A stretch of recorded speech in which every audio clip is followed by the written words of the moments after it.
NASA, रूस और चीन और अब भारत। क्यों चांद को अपनी मुट्ठी में करना चाहती है पूरी दुनिया? और क्या है चंद्रमा से जुड़े वो डार्क सीक्रेट्स जो स्पेस एजेंसियां हमसे छुपा रही हैं? जानेंगे धरती से चांद तक के इस रोमांचक सफर के बारे में। दोस्तों, भारत के चंद्रयान 3 का विक्रम लैंडर चांद की सतह पर सॉफ्ट लैंडिंग करेगा। वहीं रूस का लूना 25 भी चांद की तरफ रवाना हो गया है, जबकि साल 2024 में नासा भी अपने आर्टेमिस प्रोग्राम के तहत एक बार फिर वैज्ञानिकों को यानी एस्ट्रोनॉट्स को चांद पर भेजने वाला है। और चीन भी जल्द ही एक और मून मिशन करने वाला है।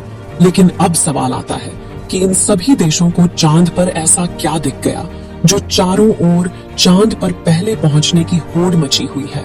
और चांद से जुड़े ऐसे कौन से रहस्य हैं जिनसे से पर्दा उठाते ही हमारा चांद को देखने का नजरिया ही बदल जाएगा?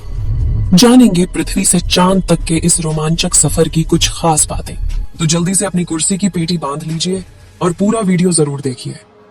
दोस्तों, चांद हमारी पृथ्वी से 3,84,400 किलोमीटर दूर है। और अगर हम सीधा रास्ता पकड़ते हैं तो इसी के आसपास डिस्टेंस में ही हम चांद की सतह पर पहुंच जाएंगे।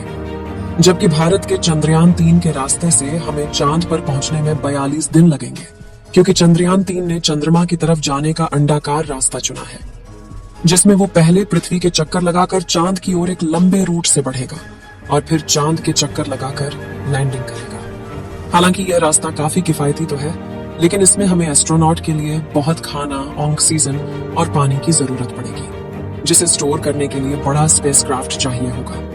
और इस रास्ते से जाने पर 30 लाख किलोमीटर की दूरी तय करके हम काफी थक भी जाएंगे।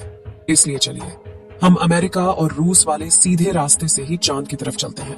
और इस रास्ते से हमें चांद पर पहुंचने में 4 से 5 दिन लगेंगे। जब स्पेस क्राफ्ट का लैंडर आपको चांद पर उतारेगा तो बाहर आने के लिए आपको सबसे पहले अपना स्पेस सूट पहनना होगा, क्योंकि चांद पर काफी पतला वातावरण है और इसमें ऑक्सीजन मौजूद नहीं है। इसी वजह से सांस लेने के लिए आपको स्पेस सूट के पीछे लगे ऑक्सीजन सिलेंडर का सहारा लेना होगा। स्पेस सूट पहनने के बाद जब आप चांद की सतह पर कदम रखेंगे तो खुद को काफी हल्का महसूस करेंगे। दरअसल चंद्रमा का गुरुत्वाकर्षण पृथ्वी से 6 गुना कम है, इसलिए अगर पृथ्वी पर आपका वजन 60 किलोग्राम है तो चांद पर यह सिर्फ 10 किलोग्राम हो जाएगा। इसी वजह से पहली बार चांद पर कदम रखते ही शुरुआत में आपका बैलेंस बिगड़ेगा और आप चलने के बजाय उछलते हुए नीचे भी गिर सकते हैं। इसलिए चांद की सतह पर संभल कर कदम रखना जरूरी है।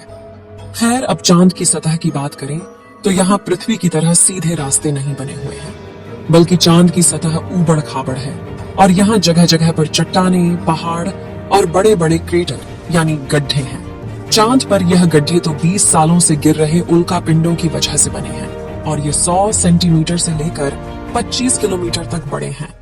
वहीं चांद की मिट्टी यानी कि लूनर सॉइल बिल्कुल ज्वालामुखी से निकलने वाली राख जितनी पतली है और इसका रंग भी पृथ्वी की मिट्टी से ज्यादा डार्क, बिल्कुल सीमेंट की तरह होता है।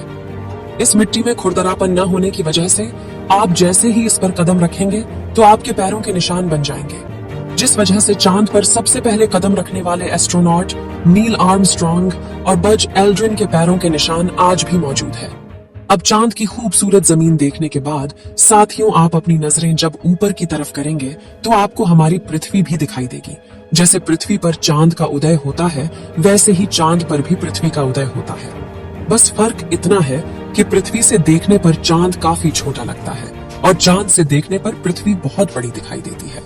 और यहाँ से धरती की खूबसूरती देखकर आप खुश हो जाओगे।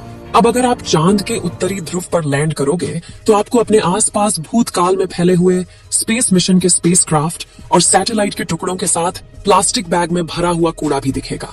ये कूड़ा नासा के उन 12 एस्ट्रोनॉट्स ने फेंका है जो चांद पर जा पाए। दरअसल इन बैग्स में इनका मलमूत्र और खाने के रैपर्स और बिस्किट है।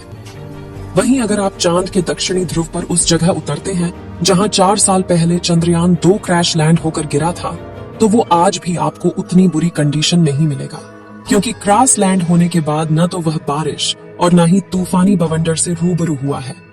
इसलिए अगर आप उसे अपने स्पेस क्राफ्ट में फिट करके पृथ्वी पर वापस ले आए तो उसे ठीक करके वापस भेजा जा सकता है। दोस्तों, आप यह तो जानते ही होंगे कि स्पेस के सभी ऑब्जेक्ट्स पर अचानक उल्का पिंडों की बारिश हो जाती है। यह तो अच्छा है कि पृथ्वी की मैग्नेटिक फील्ड इन उल्का पिंडों को या तो साइड में धकेल देती है या फिर ग्रेविटी और एटमॉस्फेयर इसे धरती तक पहुंचने के पहले ही जलाकर राख कर देते हैं। लेकिन चांद की मैग्नेटिक फील्ड पृथ्वी के मुकाबले काफी कमजोर है। इसकी ग्रेविटी भी कम है और यहाँ घना वातावरण भी मौजूद नहीं है। इसी वजह से चांद पर लगातार उल्का पिंडों की बारिश होती रहती है। ऐसे में कोई भी उल्का पिंड गिरकर आपको पल भर में मौत के घाट उतार सकता है। इसलिए आपको उल्का पिंडों पर नजर लगाए बैठे कमांड सेंटर के वैज्ञानिकों से लगातार संपर्क बनाए रखना होगा। अब अगर आप सोच रहे हैं कि आप अपने किसी दोस्त या फिर लाइफ पार्टनर को चांद पर साथ लेकर जाकर गप्पे लड़ाते हुए अपने मून मिशन पर काम करें, तो आपको बता दें कि ऐसा मुमकिन नहीं है, क्योंकि चांद पर वातावरण न होने की वजह से साउंड वेव चल नहीं पाते। यानी कि अगर आप अपने साथी को कुछ बोलेंगे तो वह आपके होंठ हिलते हुए तो देखेगा, लेकिन आपकी आवाज नहीं सुन पाएगा। इतना ही नहीं, चांद पर आपको अपनी आवाज तक नहीं सुनाई देगी, मानो जैसे मोबाइल की तरह किसी ने आपको भी साइलेंट मोड पर डाल दिया है। हालांकि एस्ट्रोनॉट चांद पर एक दृश्य स्पेस सूट पहनते हैं जिसमें साउंड पुश करवाने के लिए नाइट्रोजन और ऑक्सीजन की मदद से कृत्रिम वायुमंडल बनाया जाता है। साथ ही इन्हें एक माइक्रोफोन वाली हेडफोन पहनाई जाती है जिसके जरिए यह अपने साथी और कमांड सेंटर की आवाज सुन सके और जवाब भी दे सके। अब दोस्तों, चांद पर अपने काम को पूरा करके जब आप सोने जाएंगे तो सुबह आपको सूरज की रोशनी नींद से नहीं जगाएगी, क्योंकि चांद को अपनी धुरी पर घूमने में 28 दिन लगते हैं, जिस वजह से चंद्रमा पर एक दिन 14 दिन का होता है और 14 दिन की रात होती है। यानी कि वहां का एक दिन पृथ्वी के 28 दिन के बराबर होता है। हम चांद का सिर्फ एक हिस्सा आज तक देख पाए हैं, और अगर आप चांद के पिछले हिस्से के अंधेरे वाले इलाके पर पहुंच गए तो आपके साथ काफी खौफनाक चीजें हो सकती हैं। बता दें कि चांद पर कई सालों से सोच कर रहे कुछ वैज्ञानिकों का यह भी कहना है कि भूतकाल में वहां कोई एलियन सभ्यता बसी थी। चंद्रयान 1 ने चांद की सतह पर वाटर आइस और हाइड्रोप्लस के रूप में पानी की खोज की है, जो इंसानों के जीवन के लिए काफी जरूरी है। इसके अलावा अंतरिक्ष में चांद ही पृथ्वी के सबसे करीब है, इसलिए भविष्य में वहां जाकर बसना हमारे लिए काफी किफायती साबित होगा। वहीं यहाँ पर हम एक और स्टेशन भी बना सकते हैं। इन्हीं कारणों की वजह से सभी स्पेस एजेंसी चांद में सबसे ज्यादा दिलचस्पी दिखाती है। तो दोस्तों, अगर भविष्य में मौका मिले तो क्या आप चांद पर जाकर बसना चाहेंगे? अपनी राय कमेंट में जरूर बताएं। आज के लिए इतना ही।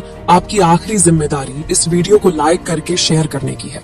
इसे ज्यादा से ज्यादा मित्रों तक शेयर करें ताकि उन्हें भी जानकारी मिल सके।